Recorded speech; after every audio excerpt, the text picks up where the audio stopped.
Magbabayad pa ba tayo ng tax o wag na lang? Honest question lang guys.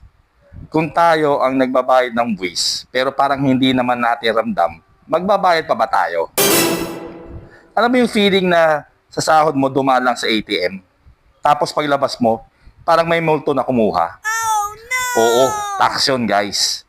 Every cut-off, automatic bawas, wala kang choice. Hindi mo man lang nakita, pero ramdam mo. Tapos magtatanong ka ng simple lang, saan napunta? Kasi ganito ha, nagbabayad tayo ng tax para sa maayos na kalsada, education, hospital, serbisyo. Pero minsan ang kalsada parang obstacle course. Yung hospital, ikaw pa bibili ng cotton. Yung education, teacher pa ang gumagastos. Kaya mapapaisip pa talaga, sulit pa ba magbayad ng tax? May mga magsasabi, di huwag ka magbayad. Ha? Pero teka lang guys, gano'n ba kadali yun?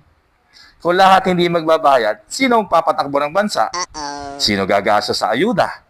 Sino sa disaster response? Sino sa public services na kahit papaano, ginagamit din naman natin? Ang totoo, hindi ang tax ang problema. Ang problema ay kung paano ito ginagamit. Yes! Kasi ang tax parang ambag sa handaan. Lahat nag-aambag. Pero pagdating sa kainan, iilan lang ang busog. Yung iba, amoy ulam lang ang nakuha. So ano ang sagot? Magbabayad ba tayo ng tax o hindi na? Ako, ito ang sagot ko. Magbabayad pa rin, pero hindi na tahimik. Hindi na bulag, hindi na bahala na. Magbayad tayo, pero magtanong. Magbayad tayo, pero maningil ng tamang serbisyo. Magbayad tayo, pero bumoto ng tama. Pero hindi ako naniniwala sa boto. Magbayad tayo, pero maging mulat. Kasi ang tax, pera yan ng taong nagtatrabaho araw-araw. Hindi yan free money. Hindi yan bonus. Pinaghirapan yan. Hindi masama magbayad ng tax. Ang masama, yung binabayaran mo, pero ninanakawan ka ng kinabukasan.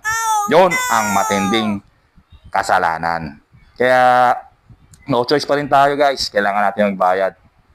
This is Undercover Charles TV again. Please share your opinions sa comment section. God bless. Sayonara. Stay safe guys.